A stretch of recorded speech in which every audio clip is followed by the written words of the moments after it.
Hi, everyone. Works? Great. So I'm Dan from Placense.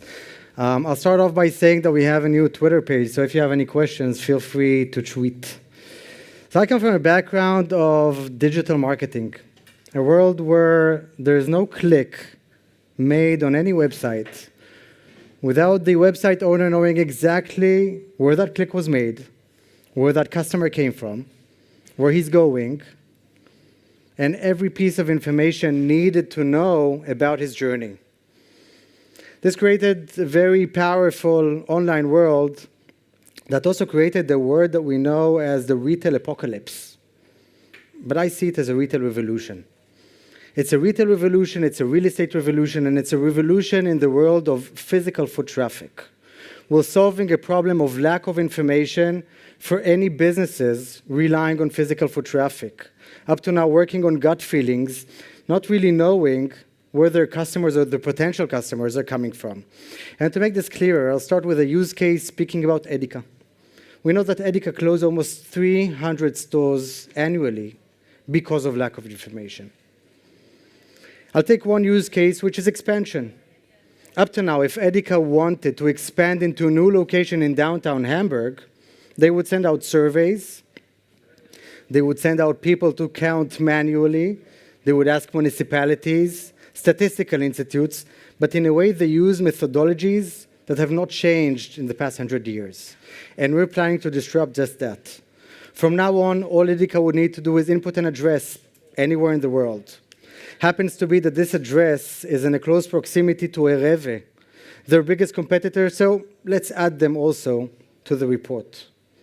And now for the first time ever, we're creating a report, a physical report, on two physical entities showing physical behavior of physical people, understanding how often they come back, when they're there, for how long they park.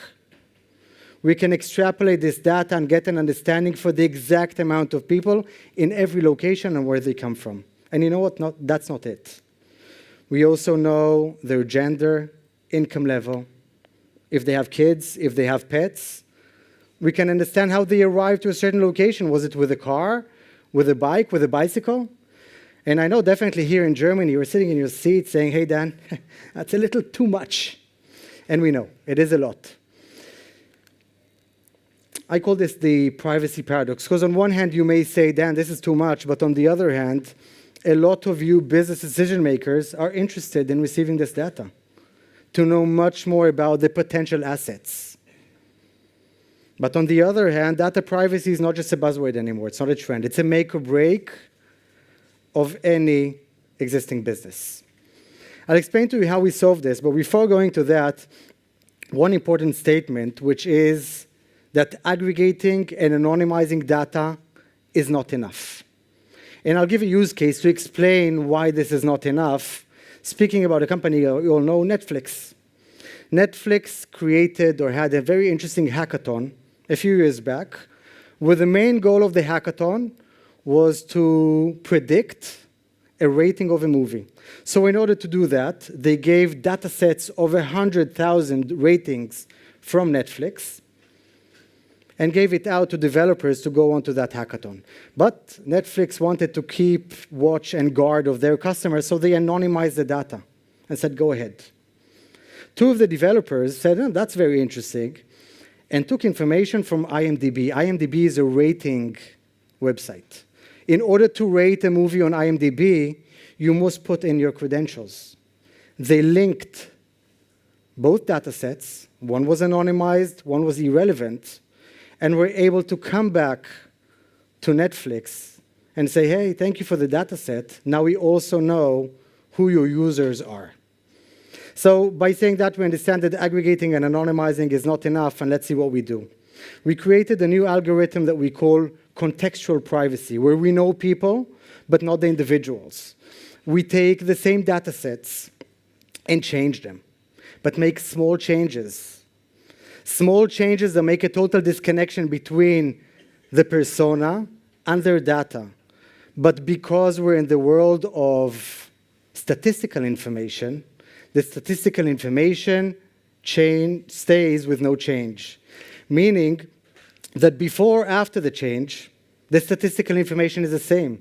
Even if I give you access to our database, no invasion could be to data privacy because data is no longer private.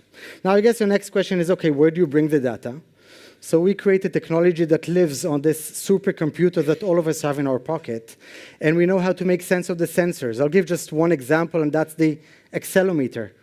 We can determine whether you're walking, running, on a train, in a car. And by using these sensors, we can determine much more information. We go to brand-agnostic apps. Each one of you have about 50 apps on your phone. 90% of them are free. The way for free apps to make revenues up to now was with a variety of marketing agents that unfortunately, because of GDPR, died. Meaning a lot of app owners do not want to take any additional risks with intrusive marketing agents.